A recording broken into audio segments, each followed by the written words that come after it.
So joining us now to discuss more about the Middle East conflict is Guy Ziv. He's an associate professor for the School of International Service at American University. Guy, thanks for joining us.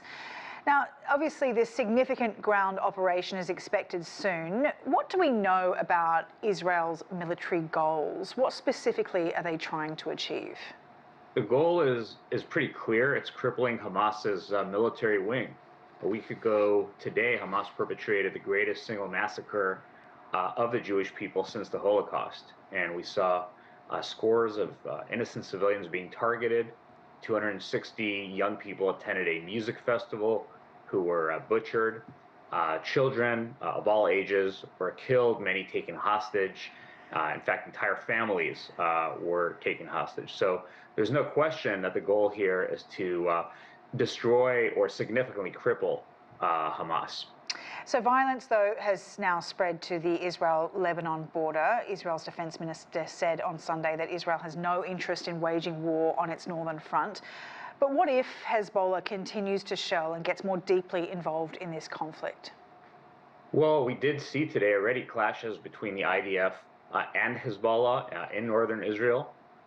We also heard from Iran's foreign minister today, who said that Iran is not going to remain a spectator if this continues, and he threatened a huge earthquake, quote unquote, if Israel continued its attack in Gaza. So the key here is to prevent this war between Israel and Hamas from spreading to the Middle East, and we're really looking at Iran in particular, given that Iran is the patron of these other proxies, Hezbollah, as well as Hamas and Islamic Jihad in Gaza. But if things start to heat up and this becomes a more wider regional conflict, what kind of situation are we looking at here? Are we looking at a US-Israel situation versus Iran? How might it look? Well, I think that the goal of the United States is certainly to prevent that from happening. And I think that that is something that President Biden deserves quite a bit of credit for. He's spoken, ever since last week's attacks, he's spoken with moral clarity, with compassion, and with empathy, but he's also been very tough. And he's warned Iran to stay out of this.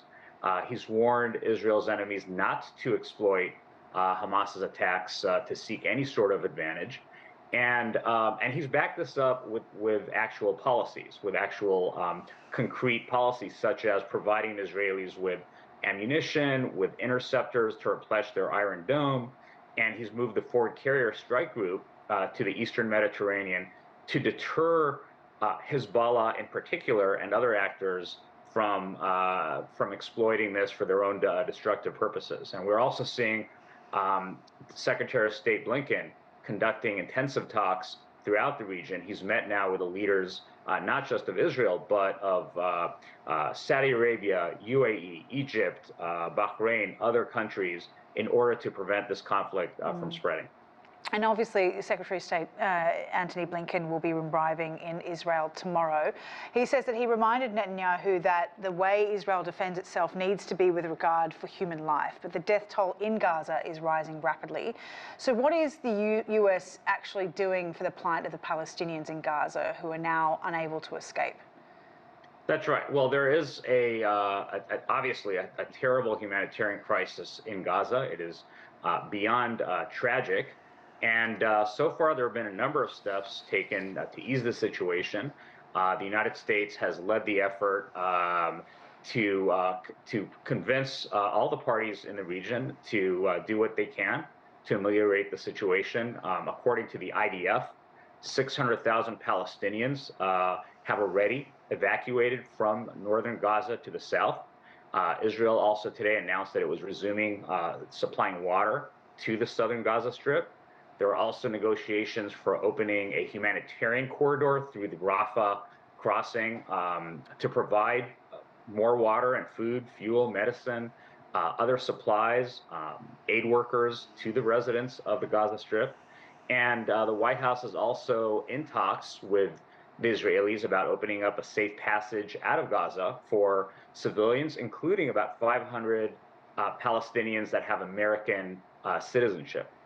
But I do want to emphasize here that Hamas really is the one that represents the greatest threat to addressing the humanitarian crisis, because Hamas knew exactly what they were doing, placing their citizens in grave danger when they planned for about a year now their brutal attacks on Israel. They understood full well that Israel would have no choice other than to respond, and they have deliberately put their own people in harm's way. In fact, they told Gazans to ignore the evacuation order that Israel provided them with.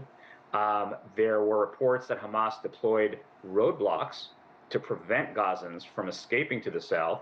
Hamas even confiscated people's personal belongings and car keys to prevent them from escaping. So Hamas clearly here is the guilty party. Well, there's also been reports of Israel shelling escape routes as well, and there's a lot of information and disinformation out there. So at this point, sometimes it's hard to ascertain which side is doing more harm than good. But I think we'll have to leave it there for the time being. Guy Ziv, really appreciate your insight. Associate Professor for the School of International Service at American University.